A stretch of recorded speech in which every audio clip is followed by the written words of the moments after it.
the ground coaching class. No, he is the first generation learner in his family. ಅವ್ರ ಅಪ್ಪ ಸಹಿ ಮಾಡ್ತಿದ್ರು ಏನೋ ಗೊತ್ತಿಲ್ಲ, ಹೆಬ್ಬಟ್ಟಿನವ್ರು ಇದ್ರು ಏನೋ ಗೊತ್ತಿಲ್ಲ, ಸಹಿ ಮಾಡ್ತಿದ್ರು. ಆದ್ರೆ ಇವ್ರು ಏನು ಸಂಶೋಧನೆ ಮಾಡ್ಯಾರ, ಅಂಕಿ ಕೂಸುದು ಕೇಳಿದ್ರು ಗೊತ್ತಿತ್ತ ಇಲ್ಲ ಅವ್ರಿಗೆ. ಆ ಕುಡಿ ಎಣಿಸ್ತಿದ್ರು, ಅದ್ರ ಮೇಲೆ ಲೆಕ್ಕ ಮಾಡ್ತಿದ್ರು. ಅಂತ ಕುಟುಂಬದಿಂದ ಬಂದು ವೈಸ್ ಚಾನ್ಸಲರ್ ಆದ್ರೂ that is not a very big thing.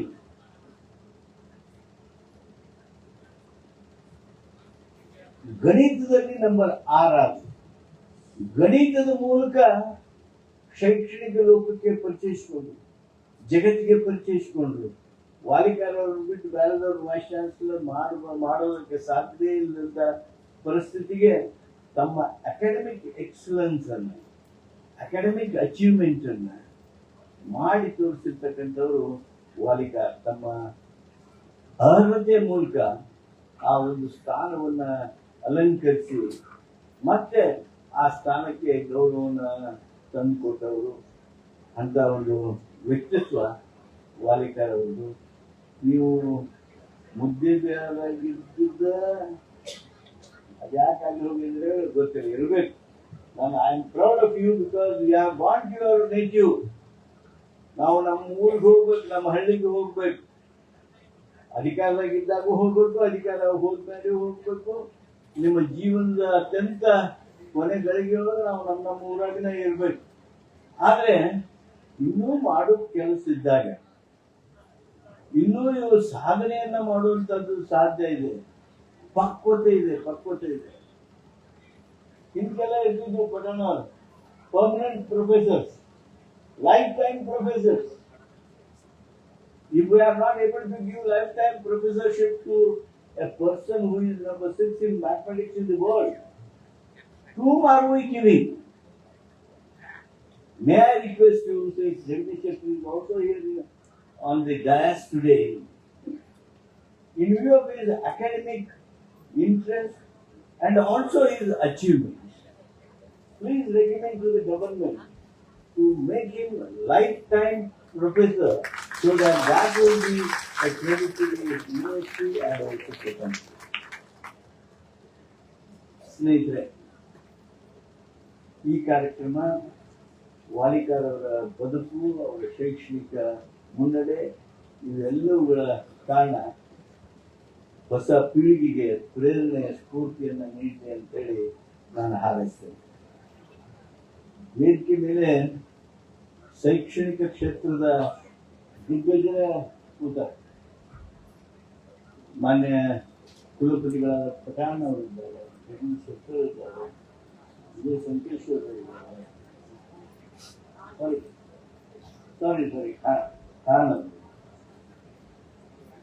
Khan ಅವರಿದ್ದಾರೆ ಕುಲಪತಿಗಳು. ಮಾನ್ಯ ಪ್ರಸಾದ್ ಅಪ್ಪಯ್ಯ ಇದ್ದಾರೆ, ಹಿಂದಿನ ಕುಲಪತಿಗಳಾದ ಮಲ್ಲಿಕಾ ಬೆಂಕಿ ಅವರಿದ್ದಾರೆ, ಪ್ರೊಫೆಸರ್ಸ್ ಎಲ್ಲ ಇದ್ದೀರಿ. ವಿಶ್ವವಿದ್ಯಾಲಯದ ಭವಿಷ್ಯ, ಎಲ್ಲ ವಿಶ್ವವಿದ್ಯಾಲಯಗಳು ಬಹಳ ಹದಗೆಟ್ಟವು. ಅದರಾಗ ನಮ್ಮ ವಿಶ್ವವಿದ್ಯಾಲಯ, ಕರ್ನಾಟಕ ವಿಶ್ವವಿದ್ಯಾಲಯ ಅಥವಾ ಟ್ರೆಡಿಷನಲ್ ವಿಶ್ವವಿದ್ಯಾಲಯಗಳಾಗಿರ್ತಕ್ಕಂಥ ಮೈಸೂರು ವಿಶ್ವವಿದ್ಯಾಲಯ, ಬೆಂಗಳೂರು ವಿಶ್ವವಿದ್ಯಾಲಯ, ಗುಲ್ಬರ್ಗಾ ವಿಶ್ವವಿದ್ಯಾಲಯ, ಇವೆಲ್ಲ ಇವತ್ತು they have become very bad in their present situation. ನಮಗೆಲ್ಲರಿಗೂ ಮಾತಿನಲ್ಲಿ ನಾವೆಲ್ಲರೂ ಕೂಡಿದ್ರೆ ಮಾತಾಡ್ತಿರ್ತೀವಿ. ಯಾರು ವೈಸ್ ಚಾನ್ಸಲರು ನಮ್ಮ ಎದುರಿನಲ್ಲಿ ಹಾದು ಹೋದ್ರೆ ಏನ್ ಮಾತಾಡ್ತಿದ್ದೇವೆ ಅಂದ್ರೆ, ವಿಶ್ವವಿದ್ಯಾಲಯಗಳು ಏನ್ ಲಿಕ್ವಿಡೇಷನ್ಗೆ ಬಂದವ್ರೆ, ಲಿಕ್ವಿಡೇಷನ್ ಬಂದವ್ರೆ. ನಾವು ನಮ್ಮ ಕಣ್ಣೆದುರಿಗೆ ನೋಡ್ತೀವಿ, ವೈಸ್ ಚಾನ್ಸಲರ್ ಪಗಾರ ತಗೊಳ್ಳೋದ್ರ ಸಲುವಾಗಿ ಮಂತ್ರಿಯಾಗಿ ನೋಡಿದ್ವಿ, ಶಾಸಕರಾಗಿ ನೋಡಿದ್ದೇವೆ, ಹಲವಾರು ಶಾಸಕರ ಸಮಿತಿಯೊಳಗೆ ನೋಡಿದ್ದೇವೆ, ಕ್ಯಾಬಿನೆಟ್ನಲ್ಲಿ ಮಾತನಾಡುವಾಗ ಮಾತಾಡ್ತೀವಿ. ವೈಸ್ ಚಾನ್ಸಲರ್ ಪಗಾರ ಕೂಡಿಸಿಕೊಂಡು ಒಗ್ಗೂಡಿಸಿ ಫೈನಾನ್ಸ್ ಡಿಪಾರ್ಟ್ಮೆಂಟ್ನಿಂದ ಹಣ ತಂದು ಇಲ್ಲಿ ಪೆನ್ಷನ್ ಅವರಿಗೆ ಇಲ್ಲಿ ಪಗಾರಕ್ಕೆ ಕೊಡೋದ್ರೊಳಗಿನ ಕುಲಪತಿಗಳಿಗೆ ಗಣಿವಾಗಿ ಹೋಗ್ಬಿಟ್ಟಿರ್ತಾರೆ. ಅಕಾಡೆಮಿಕ್ ಆಕ್ಟಿವಿಟೀಸ್ಗೆ ಅವ್ರಿಗೂ ಟೈಮ್ ಇಲ್ಲ. ನೀವು ಇದನ್ನ ಅಕಾಡೆಮಿಕ್ ಆಕ್ಟಿವಿಟಿ ಮಾಡಿ, ಈ ರಿಸರ್ಚ್ ಪ್ರೋಗ್ರಾಮ್ ತಗೊಳ್ರಿ ಅಂತೇಳಿ ಹೇಳೋದಕ್ಕೆ ಅವರಲ್ಲಿ ದುಡ್ಡಿಲ್ಲದೆ ಇರ್ತಕ್ಕಂಥ ವಿಶ್ವವಿದ್ಯಾಲಯಗಳು ಒಂದು ರೀತಿ ಸ್ಟ್ಯಾಗ್ನೆಂಟ್ ಆಗಿವೆ ಅಂತ ಹೇಳಿದ್ರೆ ಅದು ಅತಿಶಯೋಕ್ತಿ ಆಗಿರೋದಿಲ್ಲ. ನಿಮಗೆ ಆಶ್ಚರ್ಯ ಆಗ್ಬೋದು. 14,000 not 10, 14, 15, 100, 14,000 vacancies are there in all universities of Karnataka. ನಮ್ಮ ಕರ್ನಾಟಕದ ವಿಶ್ವವಿದ್ಯಾಲಯಗಳಲ್ಲಿ 14,000 ಹುದ್ದೆಗಳು, ಪ್ರೊಫೆಸರ್ಸ್ ಅಂಡ್ ನಾನ್ ಟೀಚಿಂಗ್ ವೇಕೆಂಟ್ಗಳು ಖಾಲಿ ಅದಾವೆ. ಯಾರಿಗೆ ಹೇಳೋದು? ನಾವು ಮಂತ್ರಿಗಳ ಇದನ್ನ ಮಾತಾಡೋದು ಅನಿವಾರ್ಯ ಇಲ್ಲ. ಯಾಕಂದ್ರೆ ಯಾರು ಅಕಾಡೆಮಿಷಿಯನ್ಸ್ ಏನಿದ್ರಲ್ಲ, ನೀವು ಯಾರು ಮಾತಾಡಂಗಿಲ್ಲ. I have not seen one academician raising voice saying that, see, so many posts are vacant.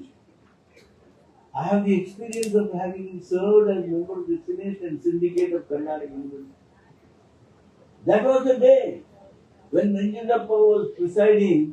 We were telling, see, there are 10 vacancies here, there are 4 vacancies there. What is that Vice Chancellor is doing? What is the government is doing? But where is that syndicate? Where is that Senate? Where is that academic council? Why is not your voice being raised?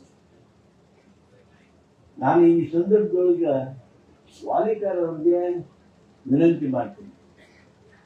You have experience. Now you don't have to bother about anybody. ನಾವು ಈ ವಿಶ್ವವಿದ್ಯಾಲಯಗಳನ್ನು ಮುಂದುವರಿಸಬೇಕಾ? ನಿಮಗೆ ಒಂದು ಮಾಹಿತಿ ಹೇಳ್ತೀವಿ.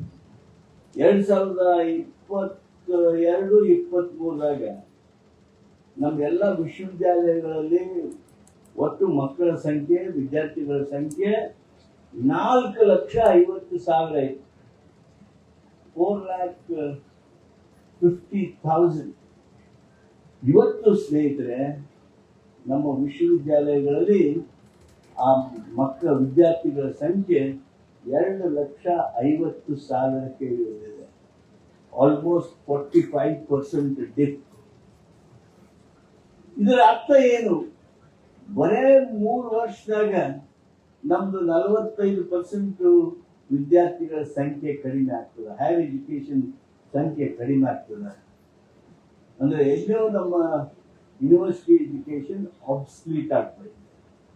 ಏನ್ ಮಾಡಬೇಕು ಅನ್ನುವಂತ ಚಿಂತೆ, ಚರ್ಚೆ ಪ್ರಾರಂಭ ಆಗಲೇಬೇಕು. NEP ಬಂತು. NEP ಮುಖಾಂತರ ಕಟ್ಟಡ ಅಭಿಪ್ರಾಯ ಭಿನ್ನವಾಗಿರ್ತದೆ.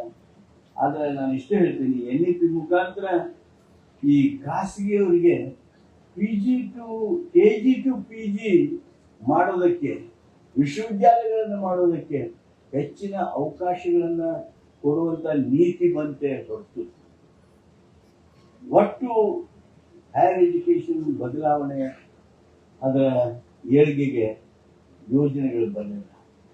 ಯೂನಿವರ್ಸಿಟಿ ಗ್ರಾಂಟ್ಸ್ ಕಮಿಷನ್ ಇತ್ತು, which was supposed to give grants to these universities, colleges.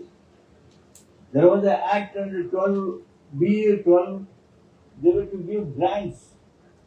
But where are the grants from UGC now? UGC, University Grants Commission, it is totally closed, no grant. It has become a statutory body. It is a policing body. UGC has absolutely no role in development. ಅಂದ್ರೆ ಯಾರು ಪಾಲಕ ಆಗಿದ್ರೋ, ಯಾರು guardian ಆಗಿದ್ರೋ, ಯಾರ ಶಕ್ತಿಯ ಮೇಲೆ ನಾವು ಬೆಳಿತೇವೆ ಅಂತೇಳಿ ಯೋಜನೆಗಳನ್ನು ರೂಪಿಸ್ತಿದ್ವು, ಆ ಒಂದು ಬಾಡಿನ, ಆ ಪೇರೆಂಟ್ ನ ಕರ್ತನ ಹೆಚ್ಚಿಗೆ ಇವತ್ತು UGC has become totally different. It is totally dead ಅಂದ್ರೂ ಸಹಿತ ತಪ್ಪಿಲ್ಲ. It has become a regulatory body now, policing body. These are very few things which all of us will have to dwell our thoughts. ಇಲ್ಲಿ ನೆರೆದಿರ್ತಕ್ಕಂಥ ಏನು ವಿದ್ವಾಂಸರಿದ್ದೀರಿ, ಪಂಡಿತರಿದ್ದೀರಿ, ವಿಶ್ವವಿದ್ಯಾಲಯಗಳ ಶಿಕ್ಷಣದ ಬಗ್ಗೆ ವಿಶೇಷವಾಗಿ ತಿಳಿದವರಿದ್ದೀರಿ. ಮಮತಾ ಗಂಟೆ ಅಂತವರು ಇವರು ಹೆಣ್ಮಗಳು, ಆದರೆ ಎಲ್ಲ ಗಂಡು ಮಕ್ಕಳು ನಾವು ಹೆದರ್ತೀವಿ. ಅವರೊಮ್ಮೆ ಧ್ವನಿ ತೆಗೆದ್ರೆ ಒಂದು ಹೋರಾಟ ತಗೊಂಡ್ರೆ ಅದನ್ನ ಲಾಜಿಕಲ್ ಎಂಡ್ ಹೋಗಿ ಮುಗಿಸ್ತಾರೆ.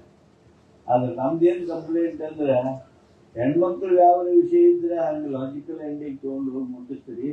ಈಗ ಈ ಶಿಕ್ಷಣ ಕ್ಷೇತ್ರದ ಏನು ಈ ಸಮಸ್ಯೆ ಅದ, ಈ ಸಮಸ್ಯೆಯನ್ನ ನೀವು ಕೈಗೆತ್ತಿಕೊಳ್ಳಬೇಕಾಗಿರ್ತಕ್ಕಂಥ ಅನಿವಾರ್ಯತೆ ಇವತ್ತು ನಮ್ಮಲ್ಲಿದೆ ಅನ್ನೋದನ್ನ ಈ ಸಂದರ್ಭದಲ್ಲಿ ಹೇಳ್ತಾ, ಈ ಕಾರ್ಯಕ್ರಮ ನಿಜವಾಗಿಯೂ ನನಗೆ ಸಂತೋಷ ತಂದಿದೆ. ನಾನು ಎಷ್ಟೇ ವಾಲಿಕಾದವರು ಮುದ್ದೇಬೇಳದವ್ರಿಗೆ ಹೋಗಿದ್ದಕ್ಕೆ ಸಂತೋಷ ಪಟ್ಟಿದ್ರು ಸಹಿತ ಅವರು ಧಾರವಾಡದಾಗಿರ್ಬೇಕು, ಬೆಂಗಳೂರಾಗಿರ್ಬೇಕು, ಎಲ್ಲಾಗಿರ್ಬೇಕು, ನಾಟ್ ಫಾರ್ ಹಿಸ್ ಪ್ಲೇಜರ್ ಅಥವಾ ಮುದ್ದೇಬೇಳ ಬಿಟ್ಟು ಬರಬೇಕು ಅಂತಲ್ಲ, ಅವರು ಬೇಕಾಗಿರ್ತಕ್ಕಂಥ ಎಲ್ಲ ಸಾಧನಗಳು ಹಾಗೂ ಹ್ಯೂಮನ್ ರಿಸೋರ್ಸ್ ಈ ಎಲ್ಲ ಕಡೆ ಇರ್ತಾವೆ. ಇಲ್ಲಾಂದ್ರೆ he will be A good teacher, SSLC ಆಗೋದನ್ನ 100 ಮಾರ್ಕ್ಸ್ ತಗೊಳ್ಳೋ ಮಾಡ್ತಾರೆ, ಮುಂತಾದಕ್ಕೆ ಸಾಧನೆ ಮಾಡ್ತಾರೆ. ಆದರೆ ಮ್ಯಾಥಮೆಟಿಕ್ಸ್ಗೆ ಇನ್ನೂ ಹೆಚ್ಚಿನ ಕೊಡುಗೆ ಕೊಟ್ಟು ಮಾನ್ಯ ವಾಲಿಕಾರ್ ಅವರು ಗಣಿತದಾಗ ನಮ್ಮ ದೇಶದ ಕಿರೀಟ ಅನ್ನೋಂಗ, ನಮ್ಮ ದೇಶಕ್ಕೆ ಗೌರವ ಅನ್ನೋಂಗ ನಂಬರ್ 1 ತಜ್ಞ ಆಗುವಂಥದ್ದಾದರೆ ಅದು ನಮ್ಮೆಲ್ಲರಿಗೂ ಇನ್ನೂ ಹೆಚ್ಚಿನ ಗೌರವ ಹಾಗೂ ಗರ್ವ ತರ್ತದ ಅನ್ನುವಂಥ ಮಾತನ್ನು ಹೇಳಿ ತಮ್ಮೆಲ್ಲರಿಗೂ ವಂದಿಸಿ ಮತ್ತೊಮ್ಮೆ ವಾಲಿಕಾರ್ ಅವರ ಯಶಸ್ಸಿಗೆ ಪ್ರಹ್ಲಾದ್ ಜೋಶಿ ಅವರು ಹೇಳಿದಂಗೆ ಶ್ರೀಮತಿ ವಾಲಿಕಾರ್ ಅವರು ಬಹಳ ವಿಶೇಷವಾಗಿರ್ತಕ್ಕಂಥ ಕೊಡುಗೆ ಕೊಟ್ಟಿದ್ದಾರೆ.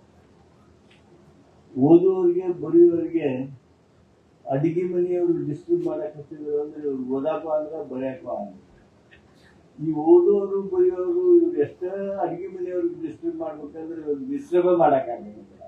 ಅಂಥದ್ರಾಗ ವಾಲಿಕಾರ್ ಅವರಿಗೆ ಇಷ್ಟೊಂದು ಅಕಾಡೆಮಿಕ್ ಕೆಲಸ ಮಾಡೋದಕ್ಕೆ ಏನೊಂದು ಬಲ ಕೊಟ್ಟಿದ್ದಾರೆ.